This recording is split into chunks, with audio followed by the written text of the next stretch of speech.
E o Supremo Tribunal Federal formou maioria para suspender ações que questionam a decisão do presidente Lula de restringir o acesso a armas de fogo. O julgamento acontece no plenário virtual da Corte. Até agora, os ministros Alexandre de Moraes, Edson Fachin, Dias Toffoli, Roberto Barroso e Carmen Lúcia seguiram o voto de Gilmar Mendes, que suspende o julgamento de processos contrários ao decreto de Lula. Vale lembrar que o ministro Gilmar Mendes defendeu que o decreto teve o propósito de estabelecer uma espécie de freio de arrumação na tendência de vertiginosa flexibilização das normas de acesso a armas de fogo e munições no Brasil, enquanto se discute nova regulamentação da matéria. O decreto assinado pelo presidente suspende os registros para aquisição e transferência de armas e de munições de uso restrito por caçadores, colecionadores, atiradores e particulares. O julgamento vai até às 23h59 dessa sexta-feira. Portanto, Joel, no governo Bolsonaro houve essa flexibilização, o Lula chegou no primeiro dia para cumprir até a promessa de campanha e deu isso que o Gilmar Mendes considerou um freio de arrumação, suspendeu algumas questões. Aí os grupos que defendem a flexibilização começaram a entrar com processo para manter os seus direitos, envolvendo munição, quantidade de armas, etc. Surgiram vários processos, agora se está suspendendo, portanto, esse amontoado de processos até uma decisão final de uma regulamentação mais trabalhada. O que você destaca desse episódio? Se o Bolsonaro teve a liberdade para liberalizar, como é que o Lula não vai ter a liberdade igual para restringir também, né? O que a gente viu na política de armas do governo passado, e eu lembro que ela chegou até a levantar alguma ressalva do próprio Sérgio Moro, quando ele ainda estava no governo, foi uma liberação muito irresponsável. Toda semana a gente tem notícia de crime, daí a gente vai ver a pessoa que cometeu está registrada ali como CAC. Olha o que está acontecendo, olha como aumentaram os registros de armas. Controle muito fraco. Enfraqueceu-se, inclusive, medidas de controle sobre a munição. Eu defendo que as pessoas possam ter arma para defender a sua propriedade. Não acho que é uma saída, acho que a pessoa está se enganando quando ela faz isso, mas também, se for dentro da propriedade dela, não vejo por que tirar esse direito. Andar na rua, não, daí é loucura e irresponsabilidade total. Mas dentro da sua propriedade, entendo, ainda mais casos especiais, propriedades rurais, você entende que pode até se impor essa necessidade. Agora, todas as armas que estão no nosso país e todas as munições têm que ser rigorosamente controladas. Para que qualquer crime que ocorra com qualquer arma que entrou no Brasil e foi negociada legalmente, seja imediatamente rastreável. O que a gente estava vivendo era quase um liberou geral. Enfim, entendo perfeitamente a decisão do governo e seria um contrassenso. Proibir o governo de restringir se o governo anterior teve total liberdade de liberalizar.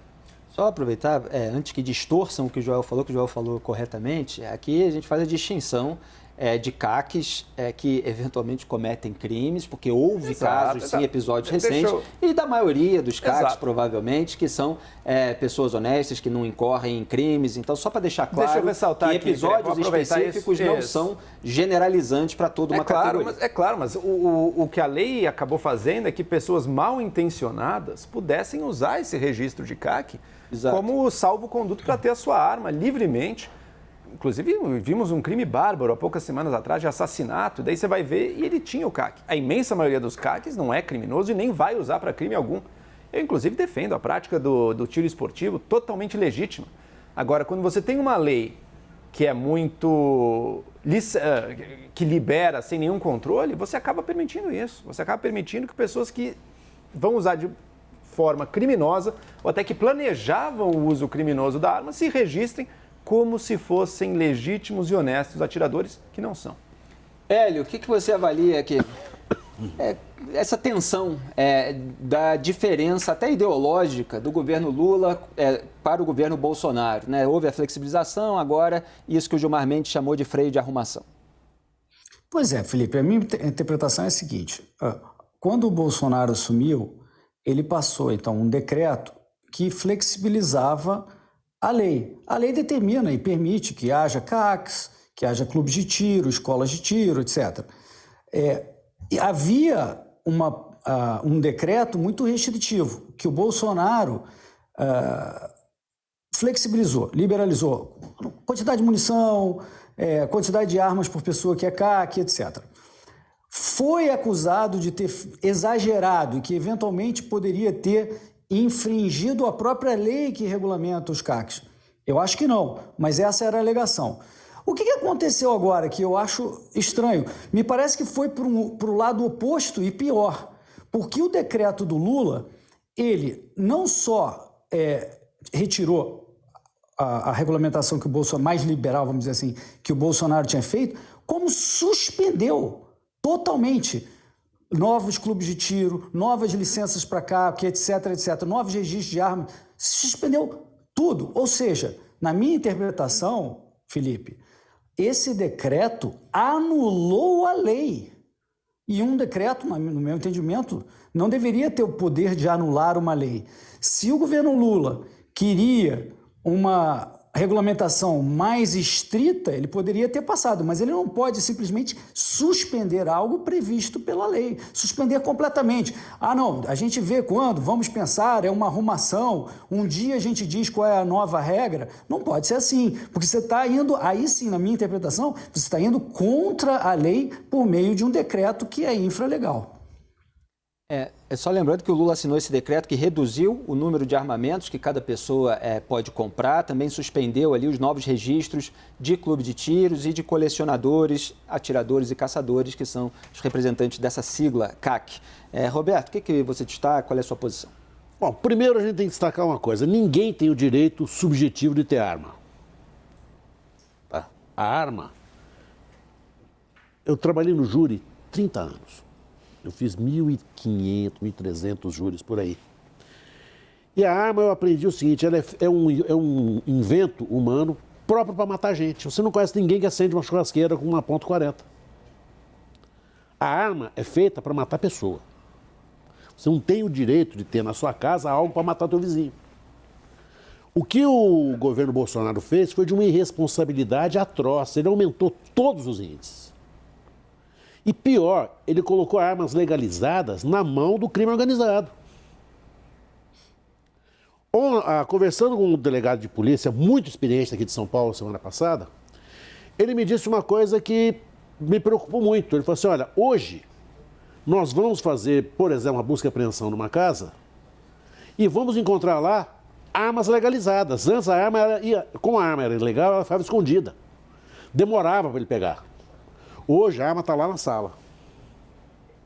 Não aconteceu uma tragédia ainda, porque a gente mudou a estratégia da invasão, da busca e apreensão, certo? E tudo mais. Nós não precisamos mais, desapareceu a arma raspada. As armas usadas agora no crime são armas legalizadas. Proliferou de uma forma que ficou absolutamente fora de controle. Tem que dar, com todo respeito, Beltrão, tem que dar agora é o momento de parar. Vamos parar, vamos ver separar o joio do trigo, separar o CAC do CAC criminoso, para a gente poder saber para onde que isso vai. Quantas armas nós temos?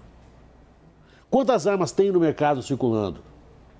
Isso não pode virar um Texas, isso não pode virar os Estados Unidos. Arma no Brasil, quem tem que usar é a polícia. Eu fui promotor, 31 anos, sempre tive porte de arma, nunca passei perto de um treco desse. Sempre fui contra. Não há sentido em você liberar a arma num país altamente conflagrado como o Brasil. Nós não temos a tradição do uso de arma, nós não sabemos usar a arma. No trânsito hoje, calcula-se que 1 em cada 5 carros tem uma arma. Pensa nesse trânsito de São Paulo que a gente está aqui hoje. Isso é uma bomba armada. Imagine a mulher que chega na casa dela e vê o marido dela bêbado, deprimido, brabo, com uma arma lá dentro legalizada. Essa liberação foi, de todas as medidas do governo Bolsonaro, a mais irresponsável. Ele pensou, não sei o que ele pensou, mas ele criou uma sociedade armada de uma forma que nós não conseguimos mais conter. Esse freio de arrumação tinha que ser feito. Por quanto tempo vai demorar esse decreto, ninguém sabe. Mas já tem arma demais por aí. Tem muita gente dando tiro por aí, né? Quer complementar, João? Não, mas acho que é uma discussão que está colocada. Acredito que a arma na mão de pessoas andando nas ruas, nos bares, de fato é uma irresponsabilidade, mas entendo que a lei brasileira permite ainda o comércio de armas no Brasil, permite a posse da arma e até segunda ordem não vejo motivo para ir além disso. Clarissa, algumas das alegações frequentes são, por exemplo, propriedades rurais em que o posto policial mais próximo é muito distante e aí, para defender a sua propriedade, a família de invasores ou qualquer criminoso que queira assaltar, estuprar, etc., a pessoa tem que ter o direito de ter a posse de arma dentro daquela propriedade sem precisar sair dela. Outra alegação, até para citar aqui o caso citado pelo Roberto, que falou do uso da arma para matar, mas os defensores, evidentemente, citam a legítima defesa. Citam justamente o caso de criminosos que eventualmente entrem na sua casa, a pessoa ter a oportunidade de usar a arma em sua própria defesa, para matar, eventualmente, mas para matar quem queira matá-la. Quer dizer, é a alegação dos defensores. O que dá para filtrar disso tudo para sair alguma coisa que produza menos mortes, né? Porque eu acho que é isso que todo mundo quer. É que eu acho que é importante a gente destacar que o decreto do presidente Lula não tem absolutamente nada a ver com o debate sobre se o uso de armas é ou não legítimo. Ele tem a ver com uma decisão tomada para reverter uma medida adotada pelo presidente Jair Bolsonaro com um fim basicamente eleitoreiro. Bolsonaro não tinha base no Congresso Nacional para aprovar uma flexibilização do uso de armas, ele sabia disso. Então ele foi até o limite do que a canetada permitiu, para fazer uma coisa desenfreada que tinha por objetivo agradar a sua base mais radical, sua base que apoia o uso de armas, para que ele pudesse angariar os benefícios eleitorais disso. Eu conversei com vários ministros do Supremo sobre essa decisão que está em andamento agora lá no plenário. E desde a decisão do ministro Gilmar Mendes, sempre houve ali o entendimento de que seria maioria a posição em apoio ao decreto do presidente Lula, porque há a avaliação de que, desde que esse decreto de Lula foi editado, foi iniciada uma espécie de movimento de guerrilha ali para entrar com ações em instâncias inferiores com o objetivo de tentar minar o decreto do presidente Lula. Foi isso o que fundamentou a posição do ministro Gilmar Mendes, a decisão liminar do ministro Gilmar Mendes de suspender, eliminar todas as ações em instâncias inferiores que contestassem esse decreto. Então, acho que a decisão do ministro foi acertada, acho que a decisão do presidente Lula foi absolutamente acertada, porque não houve o debate que deveria ter sido feito no Congresso Nacional sobre a flexibilização do uso de armas. Bolsonaro distorceu mecanismos como os CACs para conseguir agradar a sua base eleitoral. E Hélio, a gente vai ter que ver, evidentemente, o texto final, porque esse debate muitas vezes é feito de uma maneira maniqueísta, sim ou não. É claro que tem pessoas que têm, com toda a argumentação, uma posição totalmente contrária às armas, outras que são, assim, totalmente a favor, seja lá como elas interpretem isso. Mas há nuances. O Joel, por exemplo, apontou alguns casos em que ele considera que seja possível. E esses decretos têm vários itens, assim, o decreto do Bolsonaro, se eu não me engano, são 20 e poucos itens. A Rosa Weber chegou a analisar na época no Supremo Tribunal Federal. Agora o Lula está ali apontando questões sobre munição, questão sobre os CACs. Então há nuances também nesse debate. Qual é o seu destaque final para a gente encerrar? Então, pois eu tenho uma outra interpretação. Durante o governo Bolsonaro, quando ele passou esse decreto, houve uma série de contestações e foi considerado o decreto legal e estava vigorando aí, até o Lula assumir. Ou seja, o próprio Supremo, entendo, que não foi na onda de dizer, não, isso aí foi exagerado demais, foi uma regulamentação exagerada demais. Agora, quando o Lula suspende a lei, é isso que me surpreende, porque o texto do decreto, ele basicamente suspende a lei. A lei permite o CAC, a lei permite os clubes de tiro, a lei permite as licenças e as compras e vendas, registros, etc. E essa lei suspende tudo. Se o Supremo achasse que a lei estava errada, eu acho que o Supremo podia dizer, não, essa lei é inconstitucional, a lei lá, que eu digo é o Estatuto de Desarmamento, lá de trás, mas o decreto suspende a lei. Como é que o Supremo liminarmente diz? Eu acho que isso é um ativismo, Felipe. Diz, não, esse decreto que é infralegal suspende os efeitos da lei e o Supremo dá ok. Eu acho isso tudo muito estranho. Tá? Eu acho que isso é uma questão para advogado, sem dúvida, mas eu acho tudo isso muito estranho, porque não é que esse decreto tenha dito, não, aquele número de armas que o Bolsonaro disse vai cair de X para Y, a forma de registro muda de X para Y. Não, ele suspendeu, ele cancelou a lei por prazo indeterminado. Isso eu acho ativismo.